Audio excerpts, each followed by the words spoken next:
I believe that religion is answerable to the world.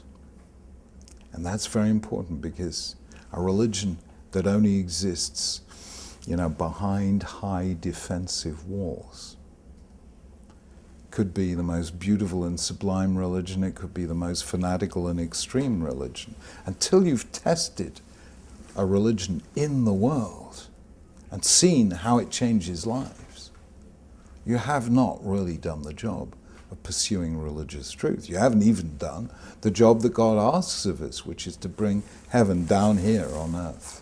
So that is the first thing, a Judaism answerable to the world. But my second thing is a Judaism that engages with the world. I am a rabbi. So you would have thought that my engagement, and 99% of it is with other Jews. But then I suddenly discovered that Christians want to hear this message. So do Sikhs, so do Hindus, so do Jain, Zoroastrian, Baha'i, and so do Buddhists, and so do moderate Muslims. They look at us and they see here is a religion that engages with the world, that integrates into liberal democratic societies and doesn't lose its identity.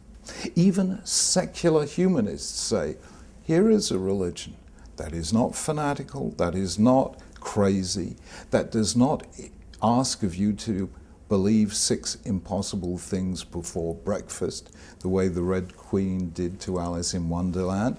It's a rational, sensible religion. So suddenly, Judaism inspires people of all faiths and none. And that's not a hypothesis, that's the reality I live in. I really feel, through all the work I've done, the people out there, Jew and non-Jew alike, are hungry for a Jewish voice. A voice that's not judgmental, that's not preachy, that doesn't try and convert the unconverted. A voice that doesn't shut up all criticism, that doesn't brand every question as incipient heresy. This is a great religion. And for heaven's sake, when did we have before the chance of doing what Isaiah tells us God wanted us to do, which is to be a light to the nations, which is, as God said to Abraham, through you all the families of the world will be blessed. Here it is. God asked us to do it. When, in all our 4,000 years of history, were people hungry to hear a Jewish message?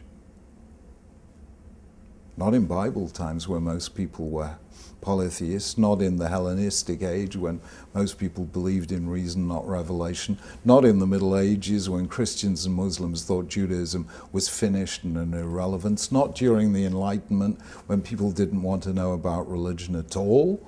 All of a sudden, for the first time in history, we can fulfill God's great challenge to Abraham, God's great challenge to Isaiah.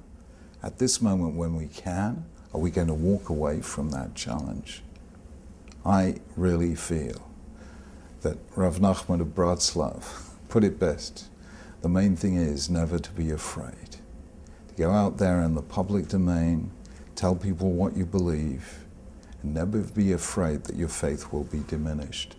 Because people who have faith have confidence, or they jolly well should do.